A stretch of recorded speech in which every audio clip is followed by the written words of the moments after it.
깜짝이야. 야, 나 바빠. 끊어.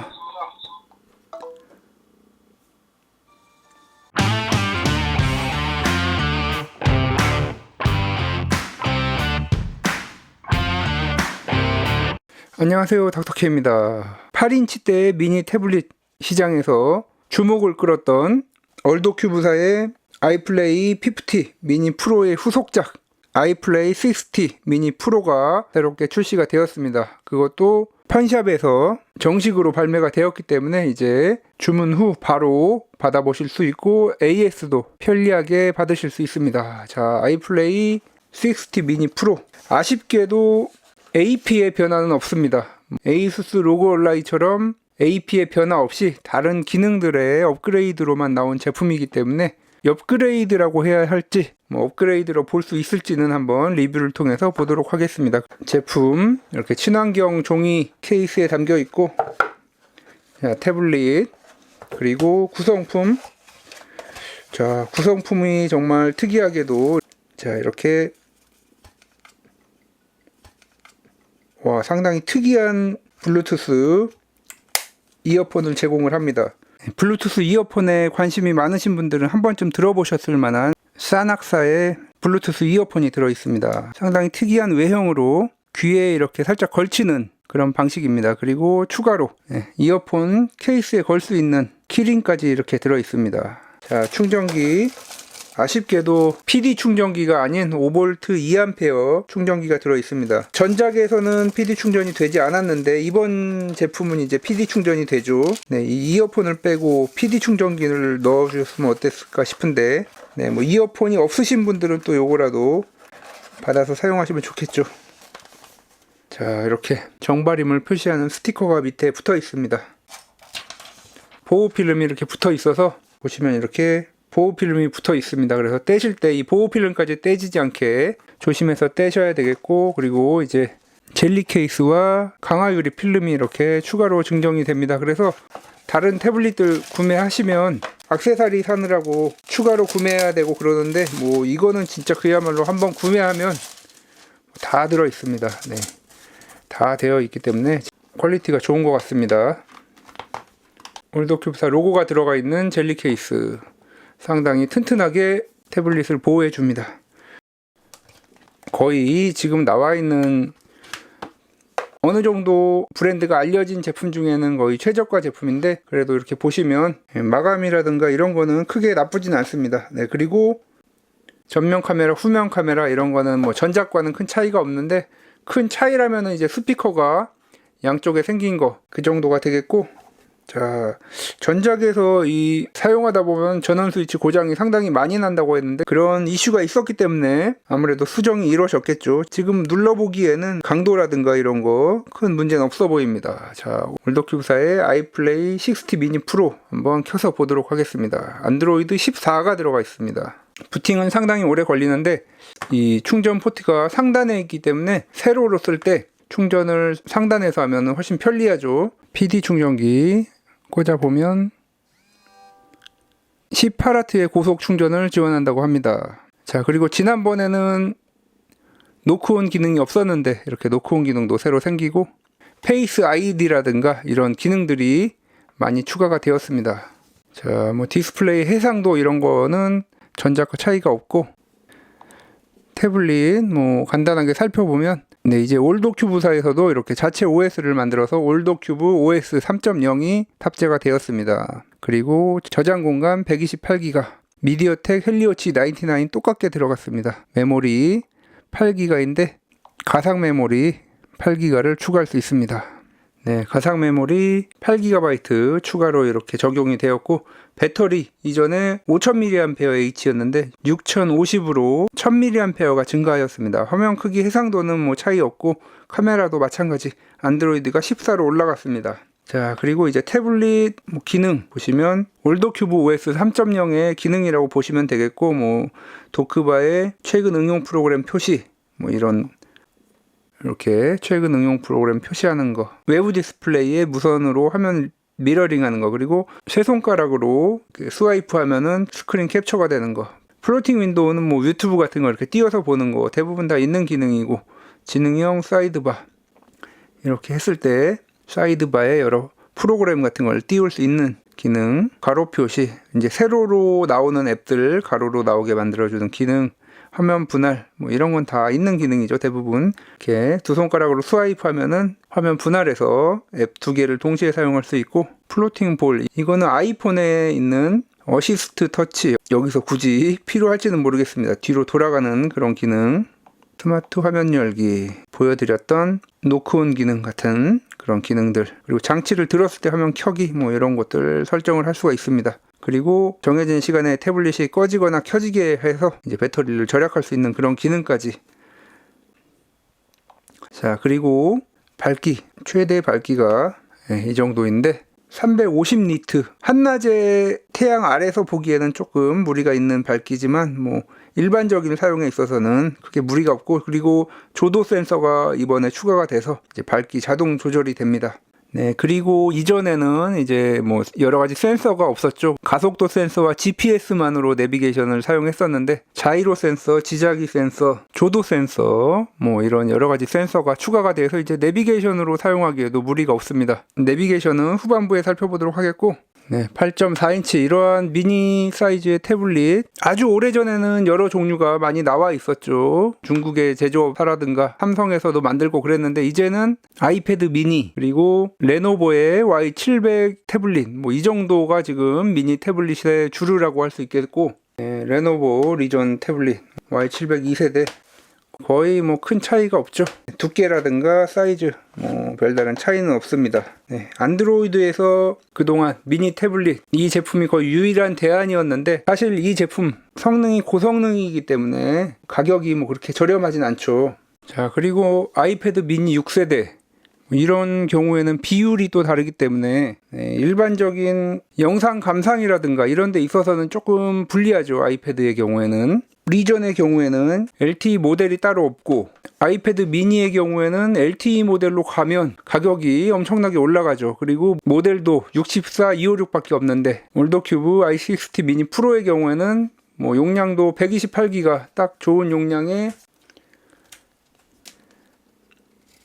512GB 마이크로 SD를 지원하고, 그리고 듀얼 심을 또 지원을 합니다. LTE 유심을 2개나 넣을 수 있고, 이러한 기능들을 다 가지고 이 가격 20만원 초반에 구매를 할 수 있습니다. 네, 아이패드 미니는 뭐 논외로 하고 용도에 맞게 구매를 하면 되겠죠. 네, 영상 감상, 웹서핑 그런 것만 하신다, 그런 분들은 이제 아이플레이 제품을 사용하시면 되겠고, 329g, 그리고 게이밍이 중요하신 분들은 이제 Y700을 사용하셔야 되겠죠. 347g입니다. 네. 무게 차이 뭐 이 정도 나고, 영상 감상, 서핑, 그리고 LTE가 지원되기 때문에 전화 여기까지 해야 된다, 카카오톡 뭐 이런 거 다 되기 때문에 그런 용도로 사용하실 분들은 이 제품이 거의 유일한 제품이라고 보시면 되겠습니다. 자, 디스플레이는 전작과 같은데 이제 라미네이티드 형식으로 되어 있어서 얼핏 보면 베젤이 없는 것처럼 그렇게 보이죠. 그거 외에는 큰 차이는 없습니다. 한국어도 별다른 설정 없이 사용할 수 있고, 이렇게 PC용 웹사이트로 열어도 뭐 이 정도면 웹서핑 하는데 큰 무리는 없습니다. 네, 뭐 이 정도 속도라고 보시면 되겠고, 이제 디스플레이 한번 성능 보시면, 네. 전작은 스피커가 정말 소리가 나자마자 정말 너무 실망을 했었는데, 그래도 많이 발전한 모습을 보여주고 있습니다. 네, 화질 1440까지 유튜브 지원이 되고,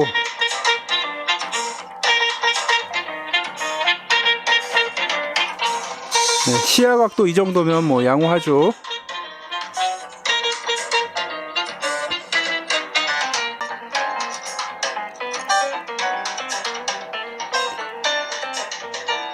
네, 색감이나 뭐 이런 거는 다른 고급형 태블릿에 비해서는 좀 떨어지고, 음량도 그렇게 크진 않은데, 전작은 정말 스피커 최대로 했을 때 소리를 못 들어줄 정도였는데, 이거는 뭐 다른 고급형 태블릿의 음질에는 따라가지는 못하지만 그래도 가볍게 감상하기에는 뭐 정말 무리 없는 그 정도 수준의 스피커, 그 정도 수준으로 스피커 성능을 많이 끌어올렸습니다. 자, 그리고 전작에서는 이제 이 넷플릭스가 처음에 나왔을 때 와이드바인 L1이 지원이 안 돼서 나중에 와이드바인이 지원되는 그런 기기가 또 추가로 나왔었는데, 자, 와이드바인 L1 이렇게 L1을 달고 나왔습니다. 넷플릭스 감상용으로도 손색이 없는 그런 디바이스가 되었고, 게임, 이제 넷플릭스 계정이 있으신 분들은 또 무료로 게임을 즐길 수 있기 때문에 풋볼 매니저 2004도 즐길 수 있고, 이런 여기 나와 있는 이런 게임들은 대부분 다 사양이 그렇게 요구되지 않기 때문에 닌자 거북이 슈레더의 복수 이런 게임들 다 설치가 되고, 자, 그리고 이제 이런 것들을 알아보셨고, 성능적인 면에 있어서는 전작과 큰 차이가 없기 때문에 그래도 한번 벤치마크 돌려보면, 결과는 지난 영상에서 제가 테스트했을 때 아이플레이 P50에서 713에 1878점이 나왔는데, 이번에는 701점에 1778, 거의 비슷하게 나온다고 보시면 되겠습니다. 성능은 비슷하다, 그렇게 볼 수 있겠습니다. 이렇게 성능까지 알아봤습니다.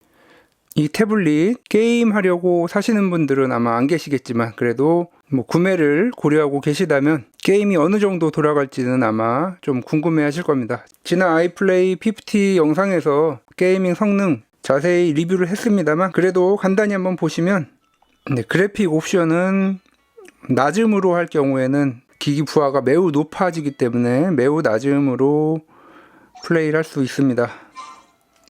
매우 낮음이라서 끊김이나 이런 건 없는데 아무래도 화질이 많이 떨어지죠. 화질이 많이 떨어지기 때문에 원신이 돌아간다 정도 생각하시면 될 것 같습니다. 전작에 비해서는 스피커 성능이 많이 좋아져서 게임하는 맛은 조금 더 있습니다. 자, 그리고 이제 이런 조이패드 연결하면 이제 휴대용 게임기처럼 사용할 수 있는데, 자, 이렇게 보통 케이스를 많이 씌우고 하기 때문에 케이스 씌우고 장착해도 이렇게 안정적으로 거치가 됩니다. PS 리모트 이걸로 하면 어떨지 한번 보시면, 1080p 연결, 화질, 사운드, PS 포탈에 비교하기는 어려워도, 보시면 좀 딜레이가 있죠. 아무래도 조금 더 원활하게 하려면 화질을 720p로 줄이고 해야 원활하게 플레이가 가능할 것 같습니다. 액션 게임이 아닌 RPG 게임이나 이런 거는 1080p로 충분히 게임이 가능한데, 아무래도 1080p로 즐기기에는 살짝 무리가 있습니다. PS2 게임의 경우는 2배로 플레이하기는 어렵고, 그래픽 1배로 어느 정도 사양이 그렇게 많이 요구되지 않는 게임들은 이렇게 즐길 수가 있습니다. 물론 갓오브 2 같은 경우는 어렵겠죠. 돌핀 에뮬레이터의 경우에도 게임큐브 게임의 경우에는 대부분 잘 플레이가 되고, 위의 경우에는 사양이 많이 요구되지 않는 게임은 원활하게 플레이가 가능합니다. 자, 이제 대부분 다 알아봤고, 통신 한번 알아봐야 되겠죠. LTE가 지원되기 때문에 이 가격에 LTE가 지원되고, 대부분 태블릿이 LTE가 지원돼도 데이터 통신만 지원되는데, 이 태블릿의 경우에는 전화로도 사용을 할 수가 있습니다. 자, 그래서 이렇게 유심 하나를 사용할 수 있고, 이쪽에 끼우면 이제 듀얼심으로 사용을 할 수가 있고, 유심 하나와 마이크로 SD 하나, 512GB까지 지원이 됩니다. 자, 이제 비행기 모드를 한번 껐다 켜주면 4G LTE 잡히고, 자, 와이파이를 한번 꺼보면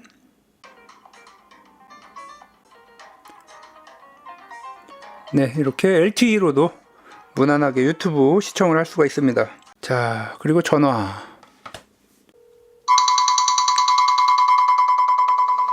벨소리가 아주 요란하게. 자, 이렇게 전화로도 사용을 할 수가 있는데, 통화 녹음은 당연히 안 되지만 이렇게 전화까지 사용할 수 있고, 자, 이제 LTE 유심 넣었기 때문에 그대로 가져가서 이제 자동차에 거치하면 바로 내비게이션으로 사용할 수가 있습니다.